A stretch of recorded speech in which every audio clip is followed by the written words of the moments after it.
En agosto de 2025, una fotografía apareció en un grupo local de Facebook de una comunidad cercana a Soria, en Castilla y León. Al principio, parecía el tipo de publicación que la gente pasaba de largo cada día. Una mujer joven, sin identificación, sin móvil, sin cartera, sin idea de quién era. El texto era simple. Habían encontrado a una mujer en un restaurante de carretera cerca de la autovía A2. Parecía confundida e incapaz de identificarse. Si alguien la reconocía, se pedía que contactara con las autoridades locales. La mayoría asumió que se resolvería en horas. Alguien la reconocería. Un familiar llamaría. Aparecería una denuncia por desaparición. La vida seguiría. Pero la mujer de la fotografía guardaba un secreto que se remontaba a más de una década. Estaba sentada dentro de un pequeño restaurante, utilizado principalmente por camioneros de larga distancia y viajeros que cruzaban el norte de España. Los médicos confirmarían más tarde que sufría de amnesia retrógrada, causada por un traumatismo cráneoencefálico severo. En ese momento, sin embargo, nadie sabía qué le había sucedido. No podía recordar su nombre, no podía recordar dónde vivía, no podía recordar qué año era. Lo único que le resultaba familiar era un pequeño tatuaje desvaído oculto detrás de su oreja derecha. L+J, 2014. Esos 4 caracteres eran la única pieza superviviente de una vida que ya no podía alcanzar. La mujer que publicó la fotografía era Carmen Ruiz. A sus 58 años, Carmen llevaba más de una década gestionando los turnos de mañana en el restaurante. Había visto a la gente en sus mejores y peores momentos. Había visto a camioneros agotados, familias varadas, viajeros afrontando malas noticias y adolescentes huyendo de problemas que creían poder dejar atrás en la autovía. Pero esto se sentía diferente. No era alguien que intentara desaparecer, era alguien que ya había sido borrada. Carmen no podía explicar por qué esa sensación la acompañó toda la mañana.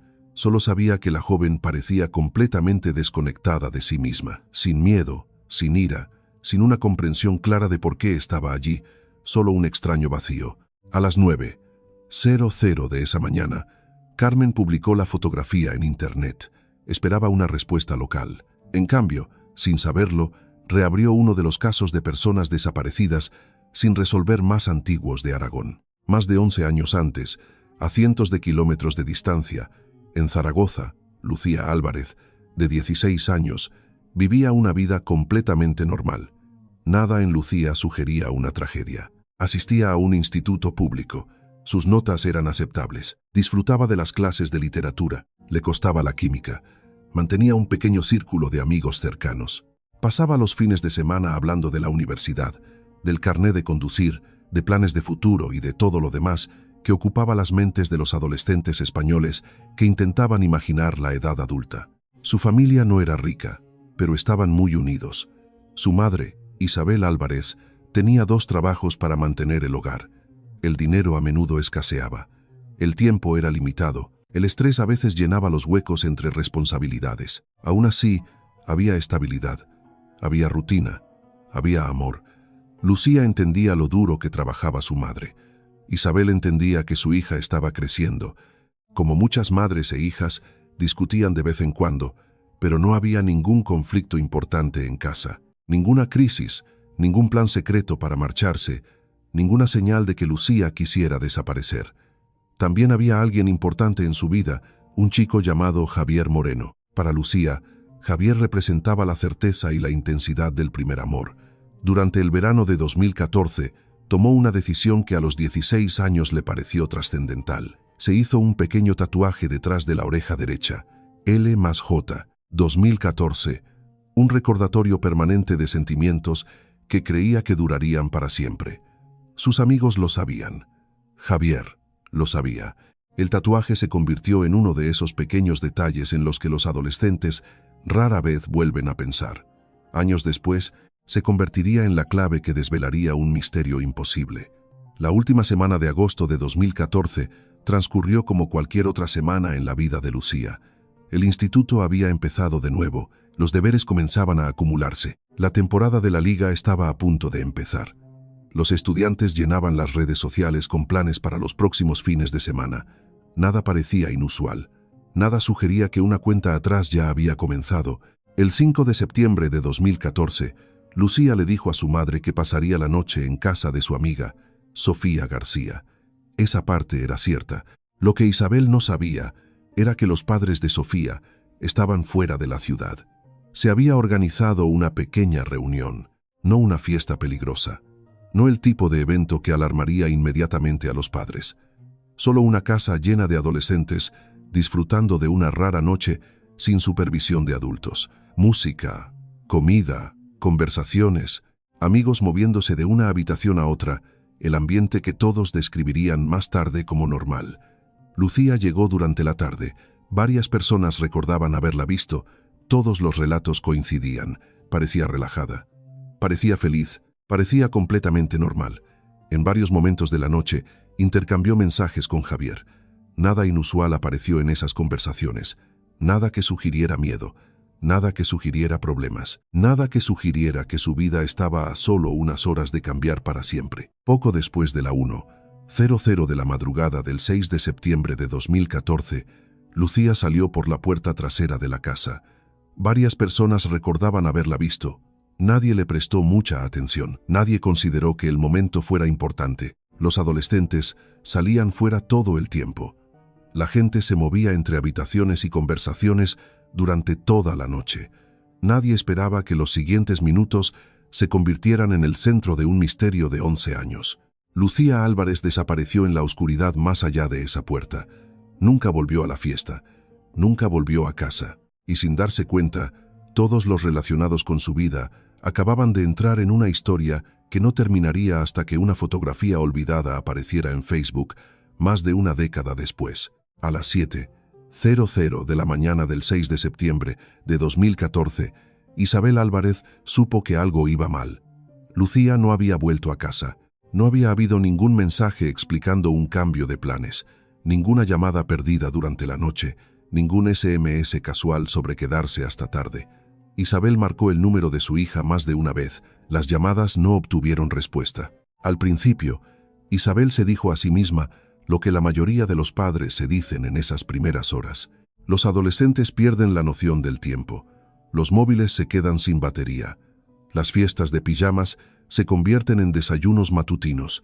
Nada catastrófico, nada permanente. A las 8:30, esa tranquilidad empezó a desvanecerse. Isabel contactó con Sofía García. Sofía sonaba confundida y medio dormida. Confirmó que Lucía había estado en la reunión. Confirmó que Lucía había salido en algún momento de la noche. Asumió que Lucía se había ido a casa. Esa suposición lo rompió todo. La mente de Isabel repasó rápidamente las posibilidades. Una avería del coche, alguien que se olvidó de llevarla, un móvil perdido. Llamó a Javier Moreno a continuación. Javier confirmó el último mensaje que había recibido de Lucía, poco después de la 1:00 de la madrugada. No había nada alarmante en él, ninguna señal de angustia, ninguna advertencia codificada, solo una breve nota diciendo que iba a salir fuera. Ese mensaje se convirtió en el último rastro digital de Lucía Álvarez. A las 9:47 a.m., Isabel contactó con la Policía Nacional en Zaragoza. El agente que atendió la llamada siguió el protocolo. Lucía tenía 16 años. Los adolescentes a veces se marchan sin avisar. Habían pasado menos de 12 horas. Se podía tomar una denuncia, pero la movilización inmediata requería indicios adicionales. Había procedimientos, periodos de espera, directrices operativas estándar. Isabel escuchó cada palabra. Se negó a aceptar ninguna de ellas. A mediodía ya había empezado a llamar directamente a los amigos de Lucía. Comprobó los lugares habituales. Contactó a familiares. Repasó la cronología una y otra vez en su mente, buscando algo que pudiera haber pasado por alto. La denuncia oficial por desaparición se presentó esa misma tarde. El caso entró en el sistema bajo el nombre de Lucía Álvarez, 16 años, vista por última vez el 6 de septiembre de 2014 aproximadamente a la 1:10 a.m. La primera semana se movió con un impulso frenético. Los agentes entrevistaron a los asistentes a la reunión. Todos proporcionaron relatos similares. Lucía parecía normal, no parecía ebria, no parecía angustiada. Salió un momento y no volvió. Nadie informó de un enfrentamiento. Nadie informó de una lucha. Se solicitaron sus registros telefónicos. La última señal de su móvil la situaba dentro del alcance del barrio de Sofía, poco después de su último mensaje. Después de eso, el móvil se apagó. No más señales, no más actividad, no más datos. Se consideraron dos explicaciones de inmediato. El móvil había sido apagado o el móvil había sido destruido. Ninguna de las dos posibilidades ofrecía consuelo. La casa de Isabel se convirtió en una especie de centro de mando. Se imprimieron y distribuyeron carteles por todo Zaragoza. Los institutos publicaron avisos, los comercios locales pegaron la foto de Lucía cerca de sus entradas. Las redes sociales se llenaron de comparticiones y republicaciones. Sus compañeros de clase organizaron grupos en línea dedicados a traerla a casa. Las cadenas de noticias locales emitieron breves segmentos durante los informativos de la noche. Un retrato escolar del año anterior apareció en las pantallas de toda la ciudad. La imagen mostraba a una joven a medio camino entre la infancia y la edad adulta, cautelosa y esperanzada al mismo tiempo. Isabel vio esa emisión sin pestañear. La segunda semana de la investigación se amplió. La Guardia Civil revisó el caso. Se notificó a los agentes de la agrupación de tráfico. Se marcaron las principales rutas que salían de Zaragoza para cualquier informe relevante. Se revisaron las imágenes de vigilancia de los corredores de las autovías, aunque pocas cámaras ofrecían ángulos lo suficientemente útiles como para capturar algo significativo. No apareció nada. Javier Moreno fue entrevistado extensamente. Su coartada se mantuvo. Múltiples personas confirmaron su presencia en la reunión hasta mucho después de que Lucía desapareciera. Los investigadores no encontraron pruebas que lo vincularan a su ausencia. De todos modos, los rumores circularon.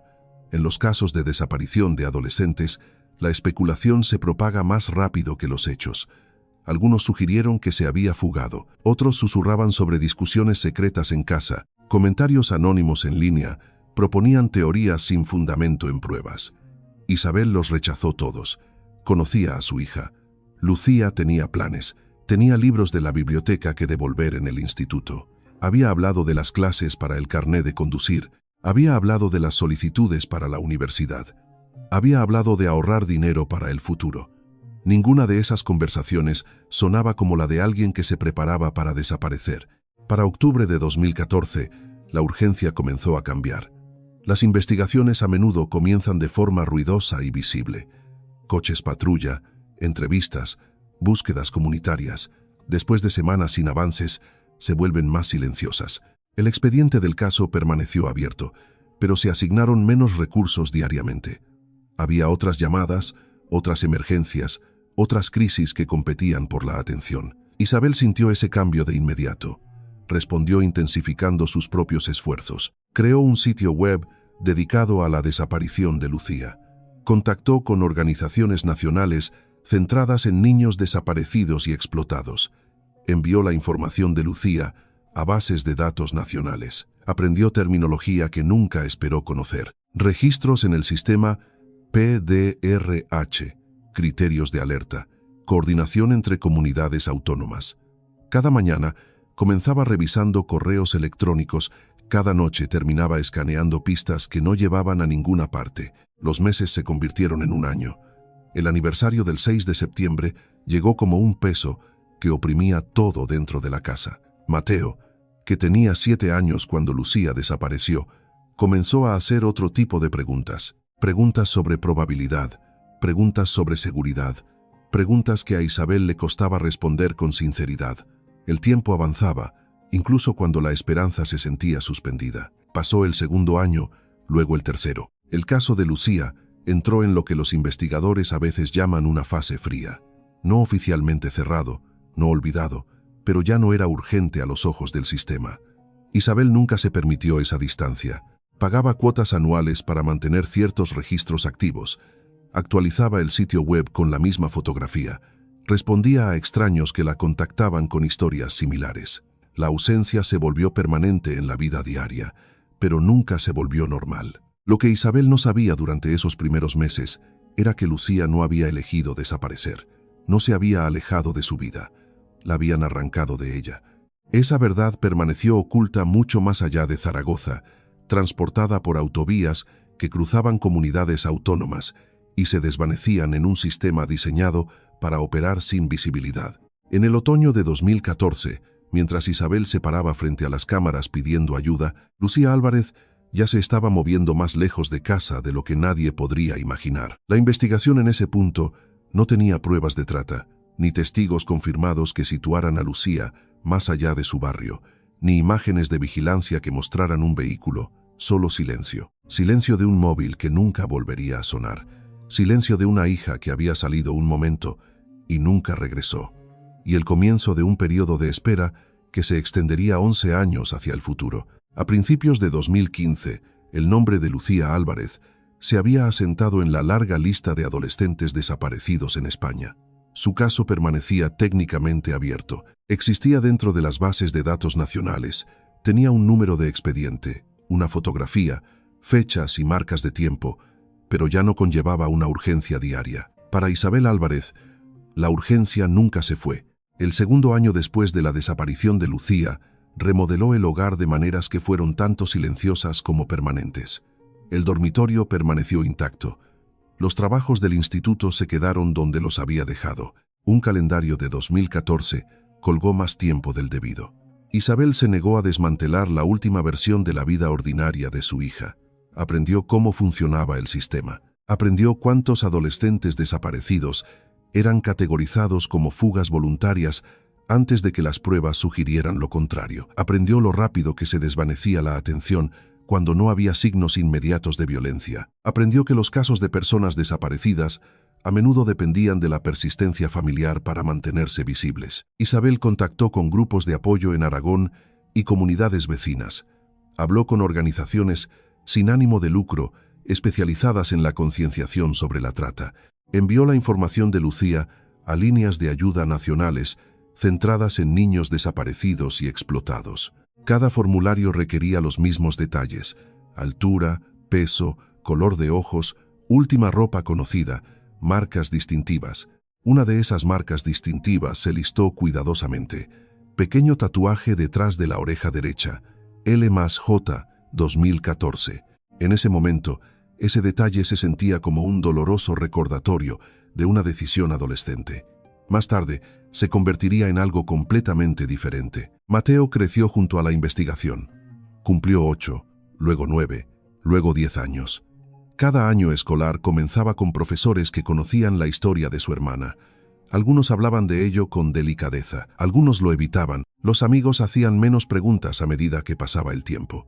El mundo alrededor de Mateo se adaptó a la ausencia de Lucía más fácilmente de lo que él jamás pudo. Para el cuarto año, la búsqueda de Isabel pasó de un alcance frenético a una resistencia disciplinada. Actualizó la imagen de progresión de edad de Lucía. Asistió a conferencias locales sobre la trata de personas. Escuchó informes policiales que describían redes que operaban a través de los corredores de las autovías. Comenzó a entender algo que nunca había querido considerar. Algunas desapariciones no comenzaban con un grito o un secuestro público. Algunas comenzaban silenciosamente en barrios normales durante noches normales. En el trasfondo del aprendizaje de Isabel, la vida de Lucía continuaba en un lugar que nadie en Zaragoza podía ver. Años más tarde, los investigadores de la Policía Nacional reconstruirían fragmentos de lo que sucedió después del 6 de septiembre de 2014, no a partir de la memoria de Lucía al principio, sino de registros, rastros financieros, movimientos de vehículos y, finalmente, testimonios de individuos dentro de la red. El patrón era consistente con las rutas de trata organizadas por el suroeste y el centro de Europa. Jóvenes identificados en momentos vulnerables, transporte organizado rápidamente, movimiento a través de fronteras para evitar la detección local, aislamiento, dependencia, reubicación frecuente. El sistema no operaba bajo un solo nombre o un solo líder. Funcionaba más como una infraestructura que conectaba a conductores, sitios de alojamiento temporal e intermediarios que aseguraban que ninguna persona pareciera responsable de toda la cadena. Lucía Álvarez entró en ese sistema a las pocas horas de salir de la casa de Sofía.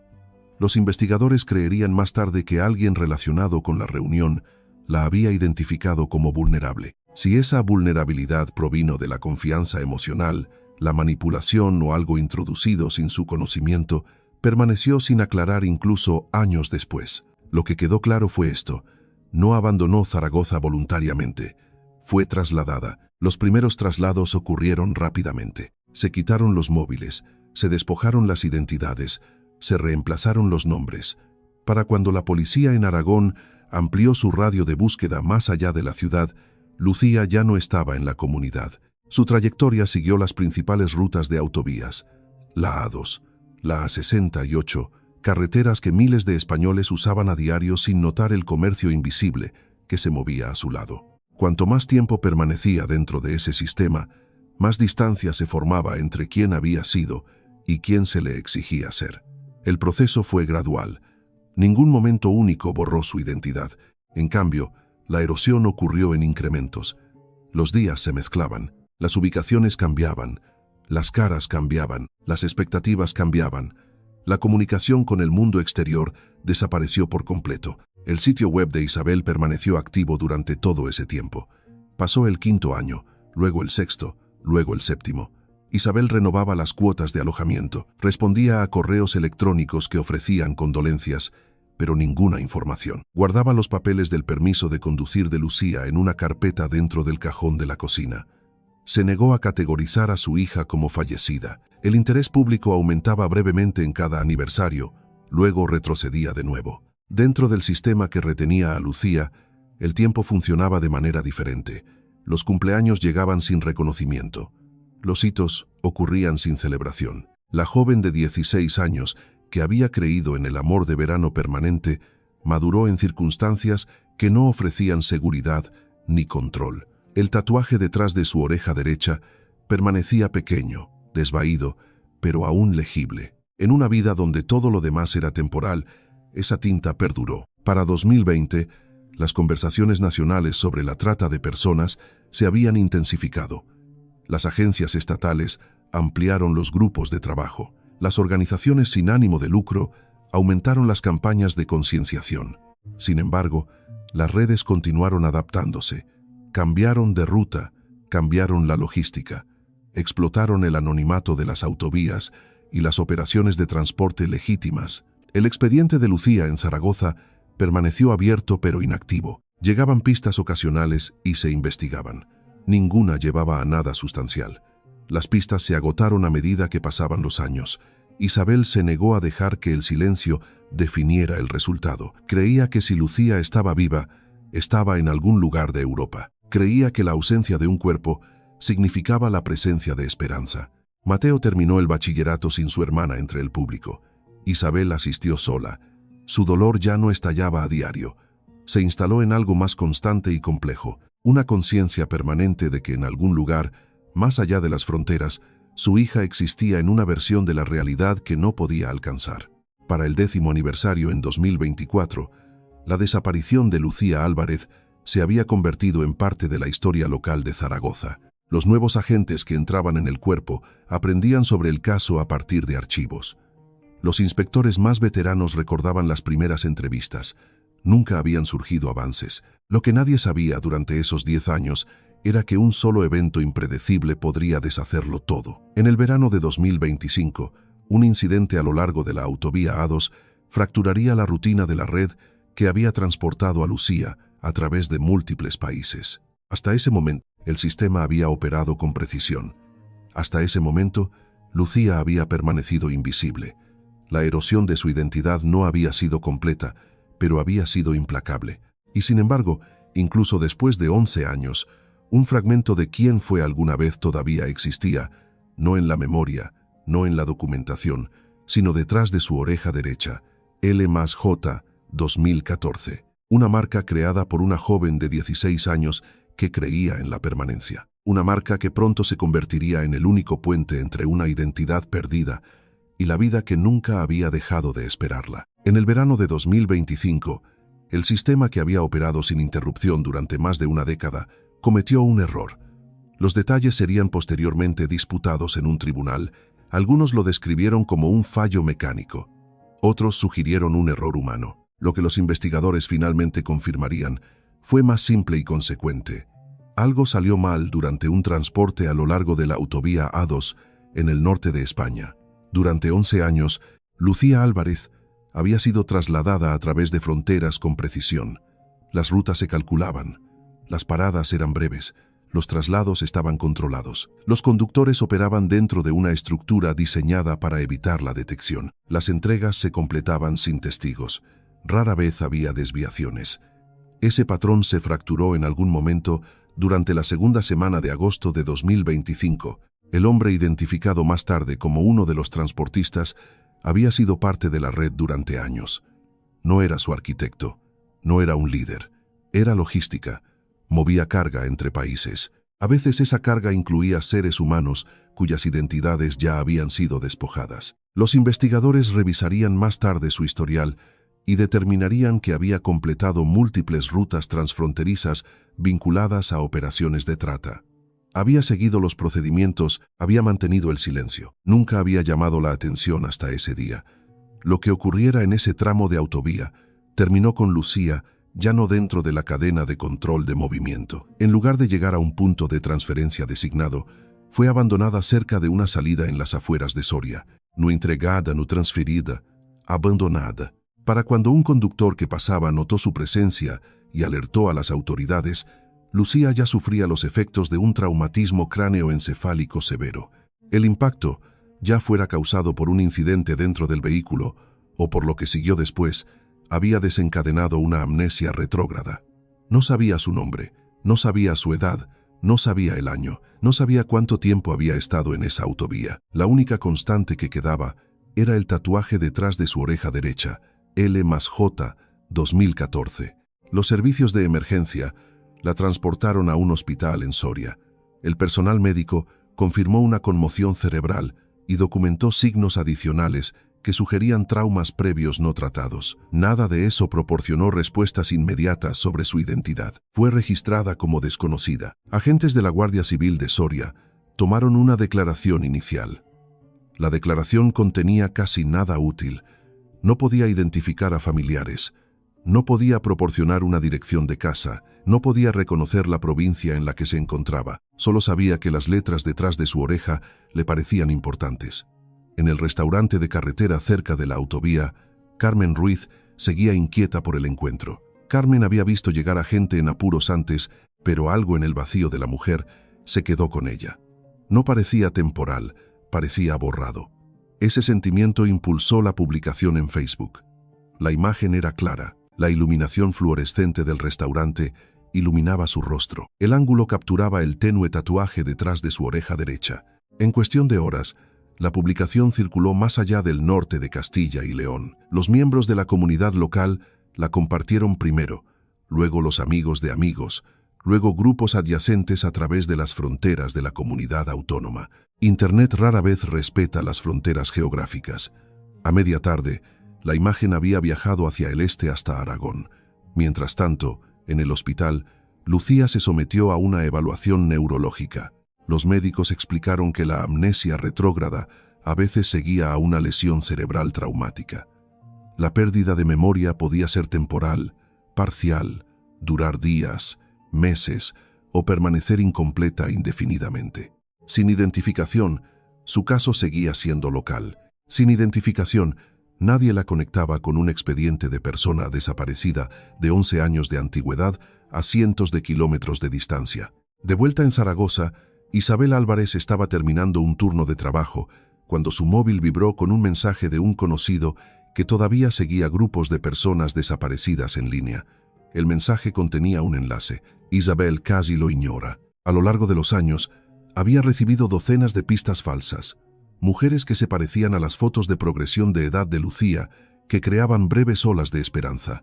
Cada una había terminado de la misma manera. Pero este mensaje contenía algo diferente. Una captura de pantalla de una publicación de Facebook de Soria. Una mujer joven encontrada cerca de la A2. Pérdida de memoria, sin identificación. Isabel abrió la imagen. Durante varios segundos no registró nada. La mujer de la fotografía parecía mayor, más dura, curtida por años que Isabel no podía ver. Luego se fijó en el lado de su cabeza, la tinta tenue detrás de la oreja derecha. L+J 2014. La respiración de Isabel se volvió inestable pero controlada.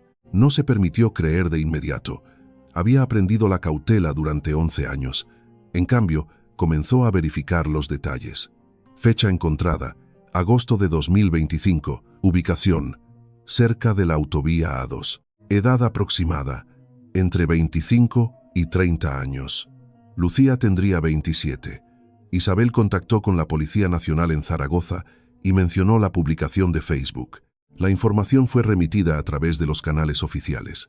En cuestión de horas, llegó a las autoridades nacionales que ya monitoreaban los patrones de trata. La inspectora Elena Vargas de la Policía Nacional había revisado el expediente de Lucía Álvarez años antes como parte de una evaluación más amplia de casos sin resolver que involucraban posibles rutas de trata por España y Portugal. Cuando la imagen de Soria cruzó su escritorio esa noche, reabrió el expediente.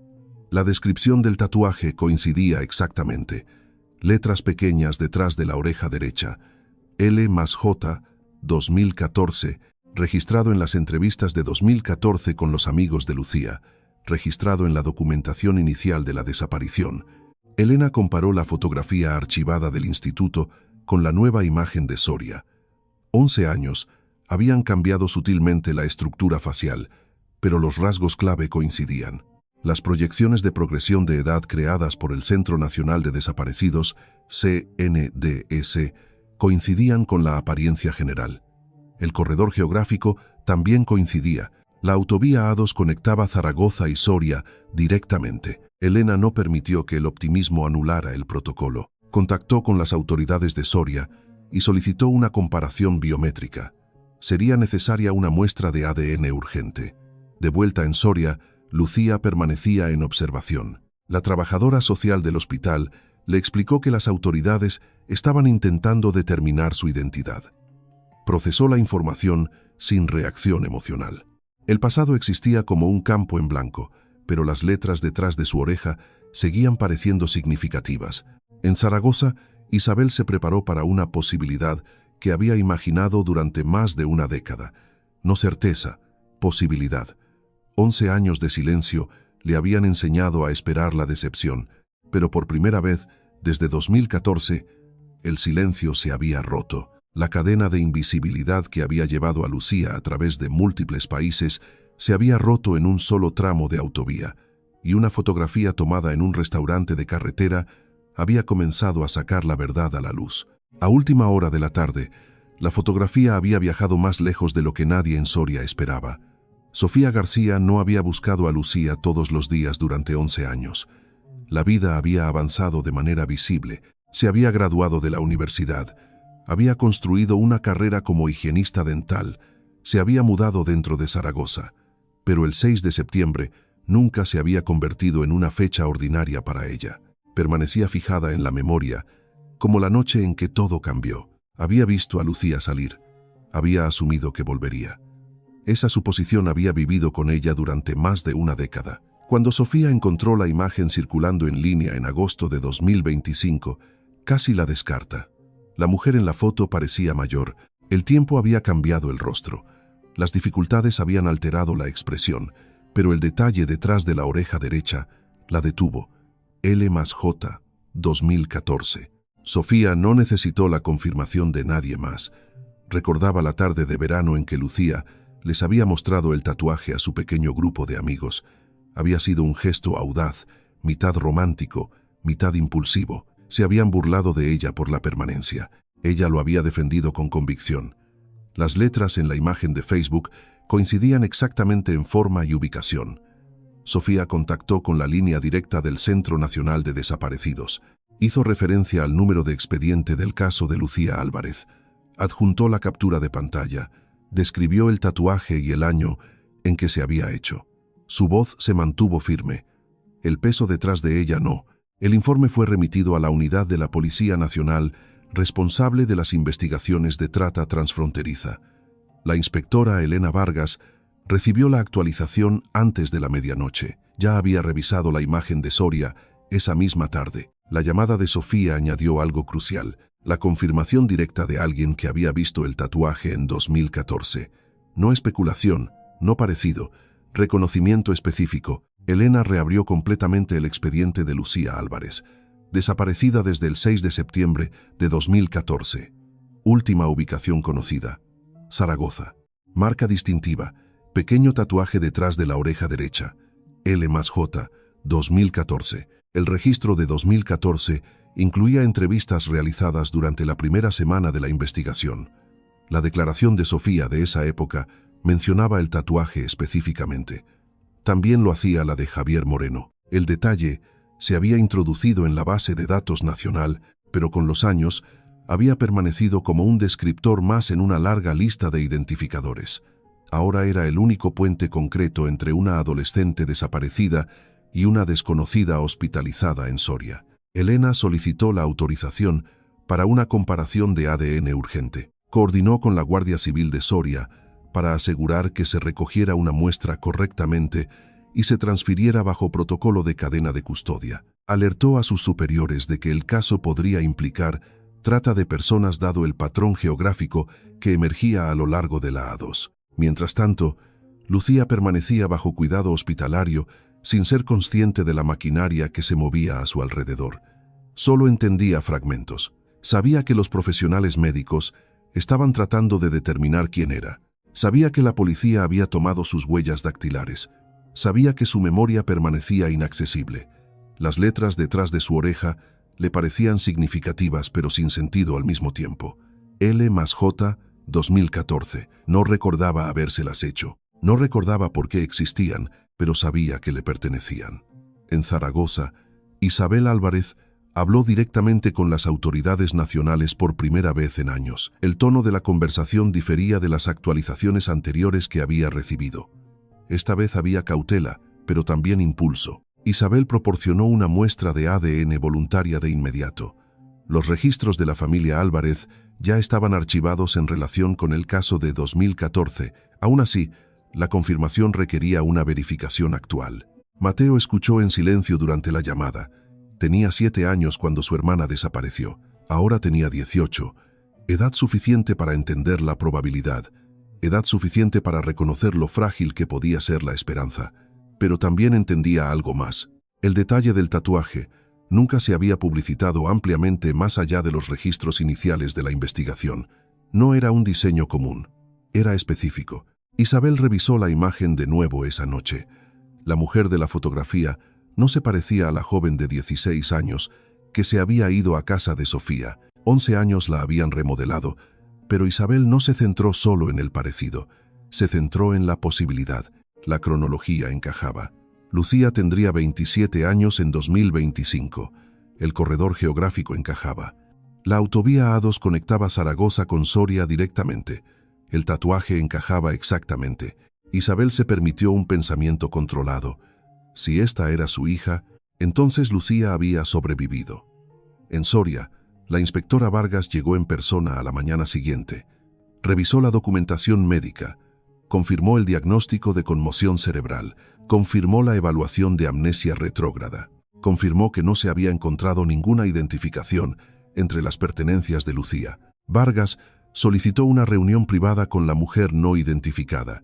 La presentación fue cuidadosa y protocolaria. Explicó que las autoridades estaban investigando una posible conexión con un caso de persona desaparecida de larga duración de Zaragoza. Aclaró que la confirmación dependería de los resultados del ADN, no de suposiciones. La mujer escuchó sin reconocimiento visible. El nombre de Lucía Álvarez no produjo ninguna reacción inmediata. La ciudad de Zaragoza tampoco. El año 2014 tampoco. Solo cuando Vargas hizo referencia al tatuaje, se registró un sutil cambio. La mujer entendió que las letras importaban. No sabía por qué. La recogida de ADN se realizó bajo supervisión policial. La muestra fue priorizada a través de los canales forenses. Los resultados se proyectaron en 48 a 72 horas. Mientras esperaba, Vargas coordinó con analistas que examinaban los datos de movimiento de mercancías a lo largo de la A2. Las cámaras de reconocimiento de matrículas en estaciones de servicio y centros comerciales proporcionaron un seguimiento parcial de vehículos. El objetivo era reconstruir patrones de transporte consistentes con las rutas de trata durante la última década. El incidente de Soria había interrumpido un sistema que dependía de la invisibilidad.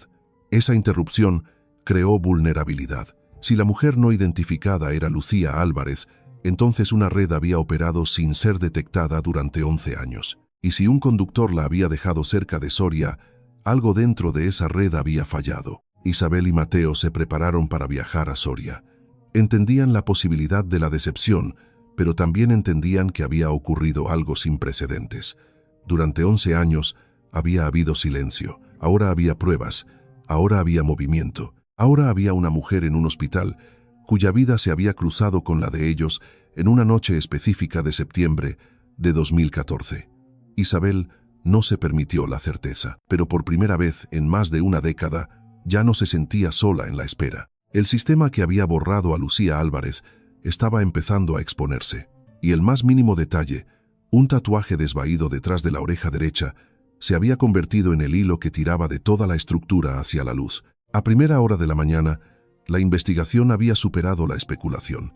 La muestra de ADN recogida en Soria se puso en una vía rápida. La autorización aceleró el procesamiento a través de laboratorios forenses acostumbrados a manejar casos complejos. La muestra de comparación de Isabel Álvarez ya estaba en camino desde Zaragoza.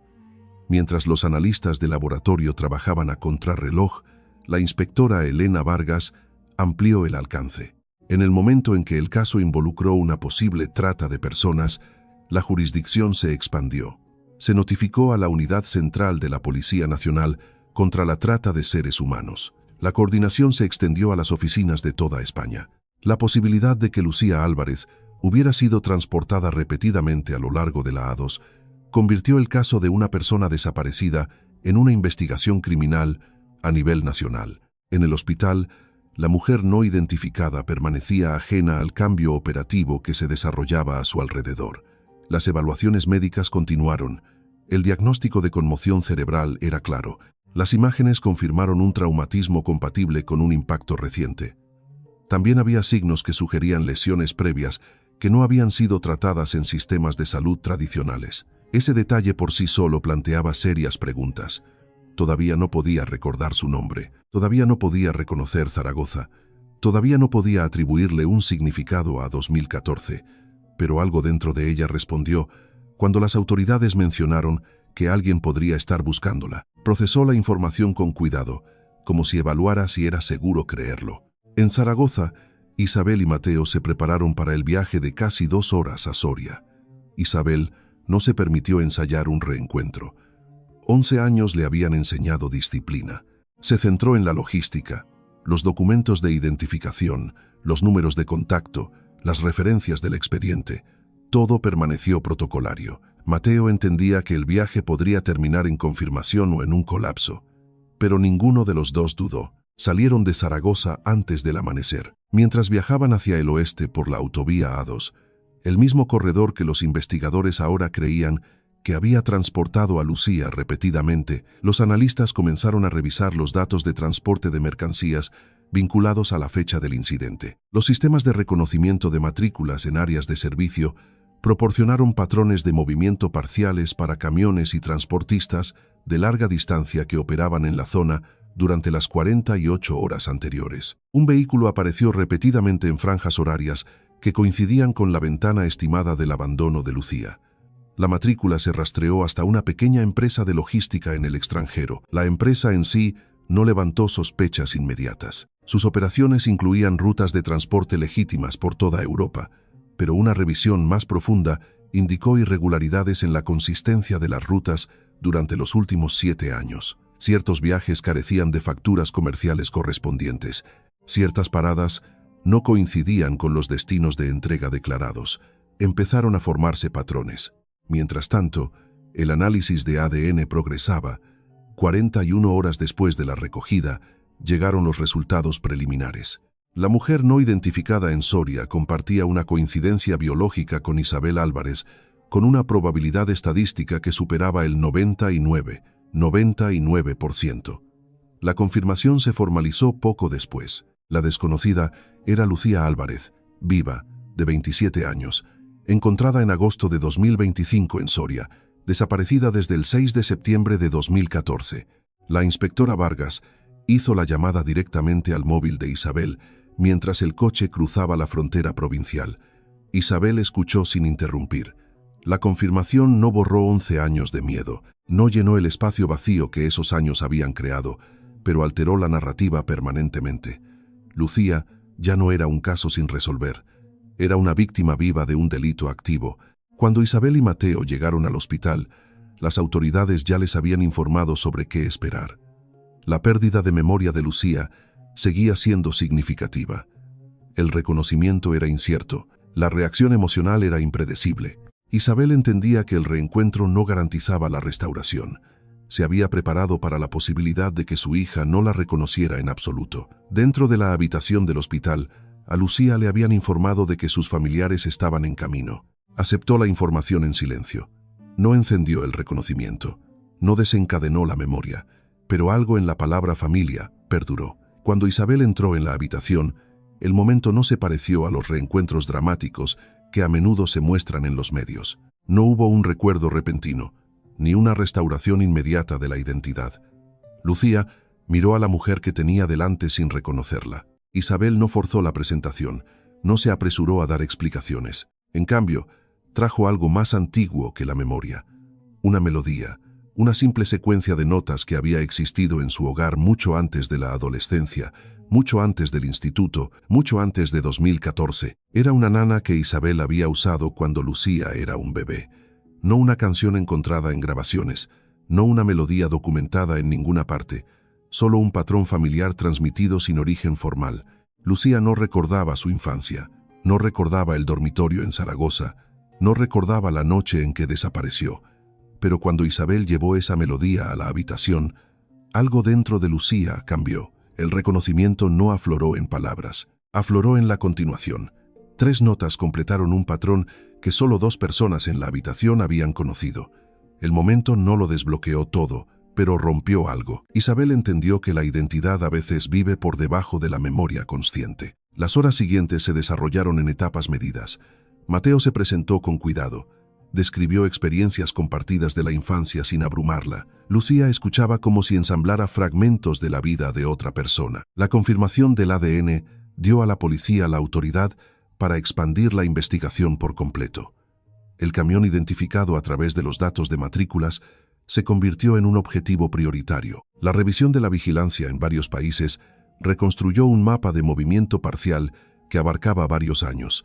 La frecuencia de la ruta del vehículo sugería un transporte repetido a través de fronteras por corredores predecibles. 11 días después de que Lucía fuera identificada, los agentes localizaron al conductor en el sur de Francia. No intentó huir. Durante el interrogatorio, reconoció su participación en una red de transporte que operaba entre España, Francia y otros países europeos. Describió su papel como apoyo logístico, moviendo a individuos entre puntos de transferencia predeterminados. Admitió que algo había salido mal durante el transporte de agosto de 2025. Confirmó haber dejado a Lucía cerca de una salida en la A2. No caracterizó la decisión como un rescate. Los fiscales la describirían más tarde como abandono. Independientemente del motivo, esa decisión interrumpió una cadena de 11 años. La cooperación del conductor condujo a arrestos adicionales en los meses siguientes. 7 individuos relacionados con operaciones de trata en varios países fueron puestos bajo custodia. La red, aunque no fue desmantelada por completo, sufrió una interrupción significativa. Para Lucía, el progreso legal existía en paralelo a su recuperación. Permaneció bajo supervisión neurológica. La memoria regresó lenta e irregularmente. Algunos fragmentos afloraron sin contexto. Otros permanecieron inaccesibles, pero un hecho era innegable. Había sobrevivido. Isabel y Mateo comenzaron a reconstruir la conexión a través de la paciencia en lugar de la urgencia. Lucía no recordaba a la chica que salió de la fiesta en septiembre de 2014, pero comenzó a reconocer pedazos de sí misma a través de quienes la rodeaban. El sistema que había borrado su identidad había fallado en el punto más crítico, había fallado en borrarla por completo. Y ahora, con la confirmación en la mano y un caso expandiéndose a través de las fronteras, la historia de Lucía Álvarez pasó de la desaparición a la supervivencia. La espera había terminado.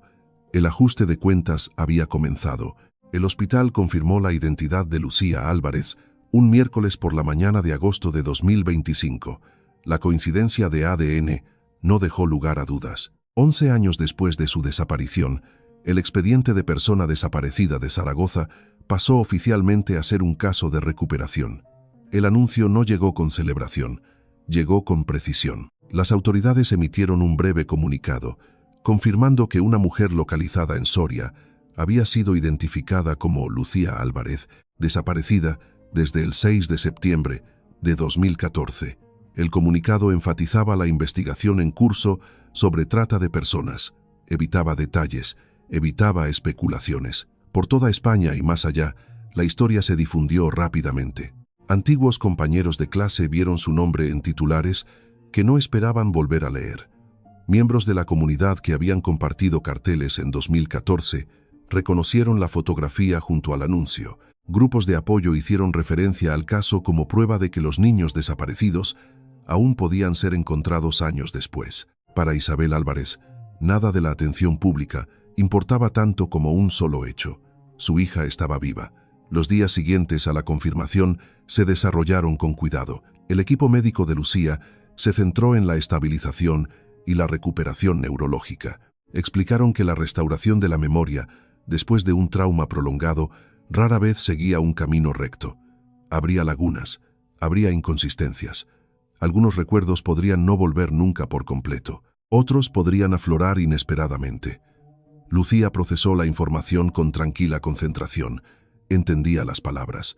Entendía la cronología que le habían contado. Pero la comprensión no se traducía inmediatamente en familiaridad emocional. Isabel no apresuró el proceso.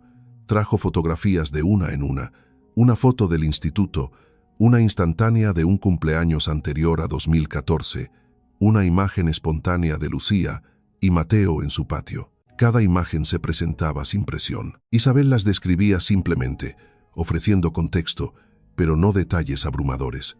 Lucía estudiaba cada fotografía con atención. No reconocía su propio rostro en las primeras imágenes, pero comenzó a notar patrones, una similitud en las expresiones, una familiaridad en la postura, un parecido entre ella y el niño de las fotos, que ahora era un adulto de pie a su lado. Mateo hablaba con moderación, entendía que la recuperación requería espacio, compartía recuerdos específicos, trabajos escolares, tradiciones navideñas, pequeñas bromas familiares, pero evitaba la intensidad emocional. Quería que el reconocimiento creciera de forma natural, no por obligación. La nana que Isabel había introducido durante su primer encuentro continuó sirviendo de puente, resurgía en momentos de tranquilidad. Lucía no podía rastrear su origen conscientemente. Sin embargo, removía algo interno, no un recuerdo completo, sino una sensación de continuidad, un hilo que conectaba el pasado y el presente sin exigir una explicación inmediata. En 2 semanas, Lucía fue trasladada del hospital de Soria a un centro de rehabilitación en Zaragoza. Regresar a su comunidad autónoma tenía un peso simbólico. La A2 había representado una vez la distancia y la desaparición. Ahora representaba un camino de vuelta. La investigación policial se intensificó simultáneamente. El transportista detenido proporcionó información sustancial. Su cooperación condujo a órdenes de detención adicionales. Se ejecutaron arrestos coordinados en varios países.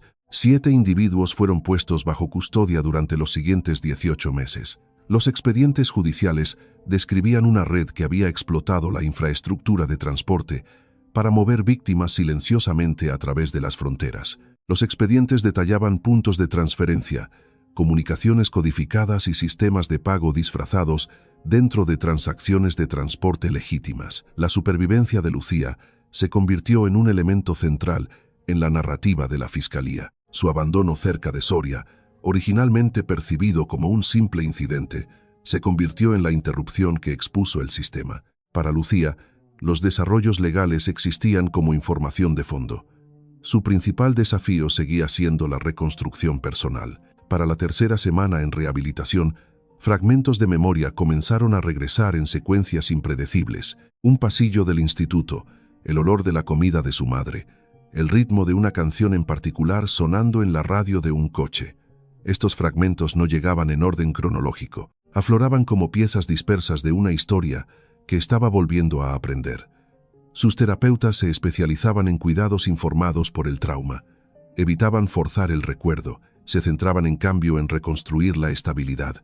La reconstrucción de la identidad, explicaron, podía construirse hacia adelante incluso mientras el pasado permanecía incompleto. Isabel la visitaba cada fin de semana. Mantenía la consistencia, comidas compartidas, fotografías revisadas, historias repetidas con delicadeza. Evitaba enmarcar a Lucía como una víctima. En cambio, hablaba de resiliencia, de fuerza, de supervivencia. Lucía comenzó a notar respuestas emocionales antes que cognitivas. Cuando Mateo mencionó una discusión infantil sobre una videoconsola, sintió irritación mezclada con afecto. No podía ubicar el evento, pero la huella emocional resonaba. Cuando Isabel hizo referencia al primer día de instituto, Lucía sintió nerviosismo superpuesto a la emoción. De nuevo, no siguió ningún recuerdo visual, pero la emoción se sentía auténtica. Las autoridades continuaron actualizando periódicamente a Isabel sobre el progreso del caso. Los fiscales prepararon las acusaciones. El testimonio del conductor fortaleció la estructura del caso. Los investigadores rastrearon rutas de transporte a través de múltiples países, identificando a víctimas adicionales cuyas identidades aún estaban bajo revisión. El sistema que había retenido a Lucía durante 11 años se estaba desmoronando. Sin embargo, la propia Lucía permanecía centrada en algo más tranquilo: la reconstrucción. 6 meses después de su identificación, regresó a Zaragoza permanentemente. Su habitación de la infancia permanecía intacta. Isabel la había conservado exactamente como la había dejado en 2014. Lucía entró en ella no como alguien que reclama un recuerdo, sino como alguien que encuentra pruebas de una vida que le dijeron que le pertenecía. La familiaridad no llegó de inmediato, pero el consuelo sí. Pasó tiempo revisando viejos diarios y cuadernos del instituto. La letra coincidía con la suya. Las notas al margen contenían pensamientos que se sentían sinceros y distintivamente suyos. Las páginas ofrecían destellos de la chica, que había sido antes del 6 de septiembre de 2014. Gradualmente, el reconocimiento pasó de lo abstracto a lo personal. Comenzó a identificar preferencias que había tenido: libros favoritos, comidas favoritas, intereses académicos. Visitó su antiguo instituto en silencio, acompañada por su familia. Los pasillos desencadenaron un recuerdo parcial, más emocional que visual, pero suficiente para sugerir continuidad. La historia, que una vez había terminado abruptamente en 2014, comenzó a extenderse hacia adelante de nuevo. Un año después de su recuperación, Lucía Álvarez no se erigía como un símbolo de tragedia, sino como una prueba de resistencia. No recordaba cada detalle de su desaparición. No lo necesitaba. Entendía que le habían arrebatado 11 años, pero también entendía algo igualmente importante. Había sobrevivido a esos años, la habían encontrado, y en un país donde innumerables casos de personas desaparecidas nunca llegan a resolverse, su regreso representaba algo más grande que su propia vida. Representaba el poder de la persistencia, el poder de la comunidad, el poder de una madre que se negó a dejar de esperar, y la frágil y extraordinaria realidad de que a veces, contra toda expectativa estadística, alguien todavía encuentra el camino a casa. Un año después de que Lucía Álvarez fuera identificada en un hospital de Soria, el proceso legal había pasado a una fase diferente. Se habían realizado arrestos en 4 países. Las acusaciones detallaban una red de trata que operó silenciosamente a lo largo de las rutas de transporte durante años. El transportista que dejó a Lucía cerca de la A2 había llegado a un acuerdo con la fiscalía.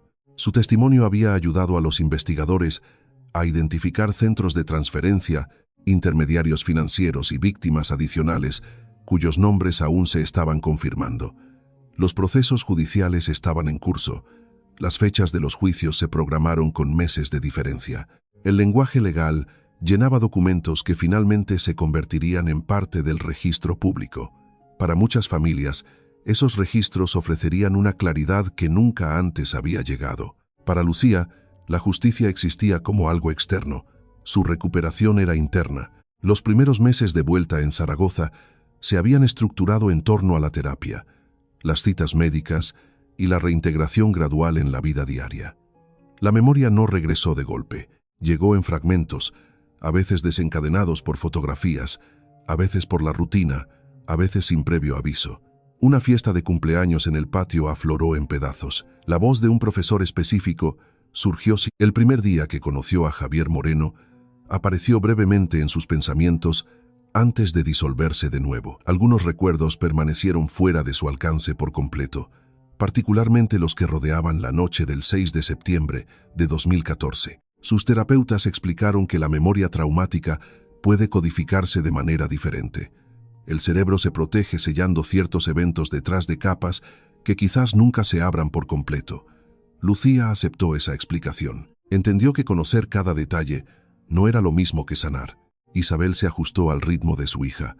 Ya no medía el progreso en avances dramáticos, lo medía en marcadores más pequeños. Lucía reconociendo una cocina o una comida favorita de la infancia. Lucía recordando la distribución de un supermercado local. Lucía identificando una vieja foto familiar sin ayuda. Mateo también se adaptó. Había crecido hasta la edad adulta a la sombra de la ausencia. Ahora estaba aprendiendo a ser un hermano de nuevo. Ofrecía apoyo sin presionar por el reconocimiento. Cuando Lucía recordaba una broma compartida de la escuela primaria, él la recibía sin exageración. Cuando no podía recordar, también lo aceptaba. La casa ya no se sentía suspendida en el tiempo. Comenzó a evolucionar de nuevo. 6 meses después de regresar a casa, Lucía se matriculó en cursos de formación profesional. Eligió las clases deliberadamente: administración, psicología y justicia penal. La decisión no fue impulsiva. Estaba informada por los años que no podía recordar por completo, pero que sabía que la habían remodelado. La atención pública se había calmado para entonces. La oleada inicial de titulares se había desvanecido. Otro ciclo de noticias la había reemplazado. Lucía lo prefería así. No quería que su identidad se redujera a un número de caso o una fotografía viral. Aún así, accedió a una entrevista cuidadosamente estructurada, organizada, a través de una organización de prevención de la trata. El enfoque no estaba en el trauma en sí, sino en la supervivencia y la concienciación. Habló sobre la importancia de prestar atención a los detalles, sobre cómo un solo tatuaje detrás de su oreja derecha había tendido un puente a través de 11 años de separación. No se presentó a sí misma como extraordinaria, se presentó como afortunada. Los agentes continuaron actualizando a Isabel sobre los avances en el caso. La desarticulación de la red había resultado en la identificación de varias víctimas adicionales. Algunas habían sido recuperadas, otras seguían bajo investigación. El trabajo no estaba completo. Lucía seguía esas actualizaciones en silencio. Entendía que su supervivencia había dependido de la alineación de múltiples factores a la vez. Una interrupción en el transporte, un transeúnte que notó algo inusual, la gerente de un restaurante que decidió publicar una fotografía, una amiga que reconoció un detalle que la mayoría de la gente habría pasado por alto. Ninguno de esos eventos fue dramático por sí solo. Juntos, alteraron el resultado. En el aniversario de su recuperación en agosto de 2026, la vida de Lucía parecía estable desde el exterior. Mantenía un trabajo a tiempo parcial, asistía a clases regularmente, continuaba con la terapia, reconstruyó amistades selectivamente. Algunos antiguos compañeros de clase se reconectaron, otros seguían siendo parte de un capítulo que ya no encajaba. El tatuaje detrás de su oreja derecha permanecía sin cambios. Consideró quitárselo en un momento dado. Las letras representaban una versión de sí misma de 16 años y una relación que había terminado hacía mucho tiempo, pero decidió conservarlo. Se había convertido en otra cosa, no un símbolo de romance adolescente, un marcador de continuidad, un recordatorio de que incluso cuando la identidad se siente borrada, algún rastro de ella perdura. Isabel ya no revisaba su móvil cada hora, ya no actualizaba las bases de datos de personas desaparecidas. En cambio, redirigió su energía al trabajo voluntario con grupos de apoyo locales para familias de desaparecidos. Hablaba abiertamente sobre la persistencia, no como una esperanza ciega, sino como una resistencia disciplinada. Entendía que no todas las historias terminan como la de Lucía. Nunca la presentó como una garantía, la presentó como una prueba de que el silencio no es lo mismo que la finalidad. Mateo completó sus solicitudes para la universidad con la ayuda de su hermana por primera vez desde la infancia. La familia se ajustó a un ritmo ordinario de nuevo, no el mismo ritmo que antes de 2014, sino uno nuevo moldeado por lo que habían soportado. El caso judicial continuaría a través de las fases de sentencia y apelaciones. Lucía podría testificar de forma limitada, dependiendo de la estrategia legal, pero esos procedimientos, aunque significativos, no definían el núcleo de su historia. Su historia no era solo sobre la desaparición, era sobre el regreso, era sobre una madre que se negó a dejar de actualizar un sitio web, Una amiga que reconoció un detalle que la mayoría de la gente habría ignorado. Un miembro de la comunidad que publicó una fotografía sin saber su peso. Un sistema de autovías que transportó oscuridad durante años y luego, inadvertidamente, entregó luz. En España, miles de familias se despiertan cada día con preguntas sin respuesta sobre alguien a quien aman.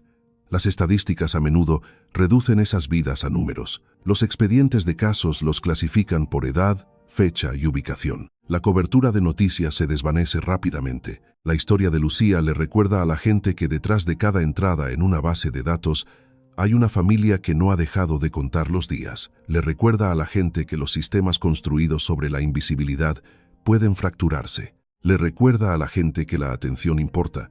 Una pequeña decisión, una imagen compartida, una marca reconocida, una llamada realizada en el momento adecuado, pueden alterar una década. Lucía no recuerda cada detalle de lo que le fue arrebatado. No lo necesita. Lo que entiende ahora es esto. La identidad no se borra fácilmente. El amor no expira con el tiempo, y a veces, contra el peso de la probabilidad y el silencio, alguien encuentra el camino de regreso porque alguien más se negó a dejar de buscar. Esa verdad no deshace los años perdidos, pero insiste en que incluso en un mundo tan vasto y complejo, la conexión todavía puede superar a la desaparición. Y esa es razón suficiente para no mirar hacia